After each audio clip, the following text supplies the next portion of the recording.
Hey everybody, it's Anna.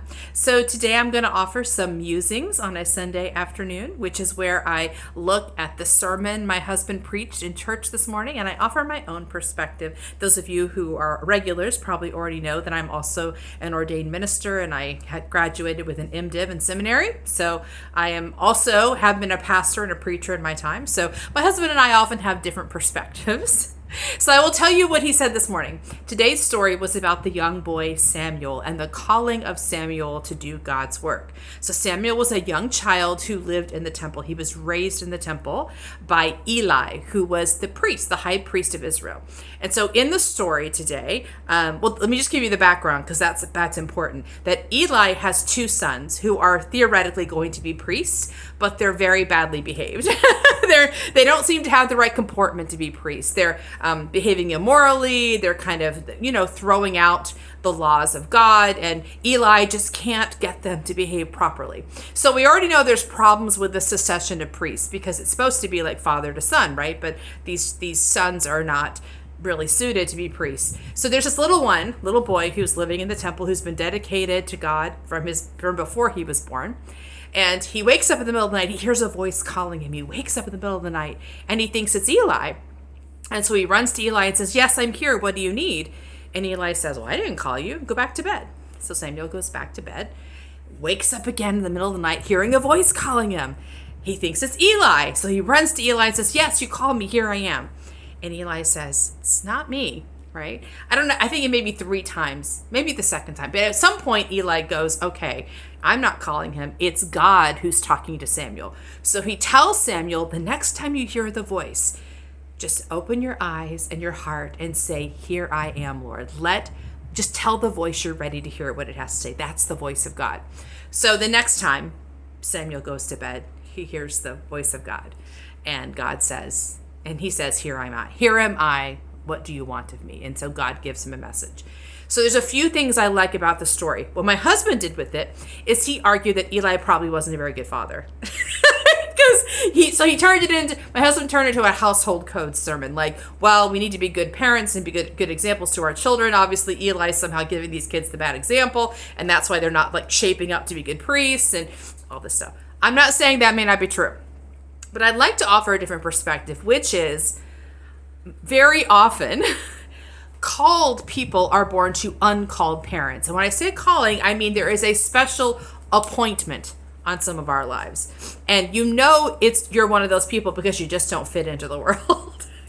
Like I feel like my parents, they'll tell you that they thought I was just a little alien. They didn't understand anything about what motivated me. I would have these inspirations and these ideas. I had this faith that did not match their faith, right? So these are people who I'm not saying they're not loved by God or loved by the divine. Of course, I think all of us are imbued with the divine, but there are different pieces of work for us, right?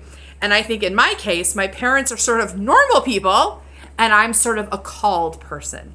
So I would hear voices in the middle of the night, probably not literally, but almost sort of literally. And I would get these inspirations and these ideas and I would bring them to my parents and they were like, "Well, that's not going to work." Or they would be suspicious of it, right? It wouldn't make sense to them.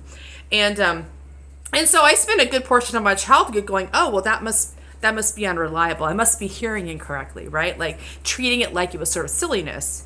But of course, over time, the voice keeps calling you, keep getting that inspiration.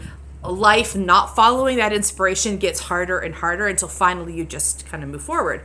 So what's interesting is in this case, my parents didn't recognize what was happening. So they really didn't have any support to help me kind of immediately deepen into that. Now, eventually I did follow the path anyway. And then I did find people who supported me, right? But I think what's happening in the story of Samuel and Eli, the priest, and his children is they are not called people. They're normal people. They're probably would be better off, being sheep herders or being carpenters or, working in the fields some way. These are probably men who are built for regular work and they're being put into a called position when they're not actually called. The calling is not on them. And I think it happens both ways. We have uncalled people who have children who have callings and they don't quite know what to do with that. And we have called people who have children who are not called. And I think I'm a pretty good example of that. I don't understand my kids at all. I have a body intuitive. My son's a body intuitive, my daughter's a mind intuitive, and I have no energetic understanding of them. I really don't know how their lives are opening up, right? So I can't really help them navigate. All I can do is say, you know what, I believe in you, I'm here for you, go forth. So I think in the context between Eli and Samuel, something really extraordinary is happening. Eli was called and Samuel is called, and Eli recognizes it. He sees what's happening and tells Samuel, okay, I know what's happening. You're not hearing things. You're not crazy. Pay attention to this voice and kind of submit yourself to this voice. Let it talk to you. And so at a very early age, Samuel's calling is affirmed, and he's able to grow into the priest he is meant to be. So I think that gives us a couple things to think about. I think especially because most of the people I work with have an experience of calling. They are called to do something different than the people around them. And so we have to, for one thing, understand that people who aren't supporting us are not supporting us because they don't love us. It's because they actually don't know what we're talking about. I remember this wasn't even when I was in seminary or as a minister, I was talking about faith at one point, about my experience of faith. And I realized the people I was talking to did not know what I was talking about. I thought faith was a universal, my experience of faith was a universal experience. And I realized it is not. It is, my experience of faith is specific to the work I'm here to do.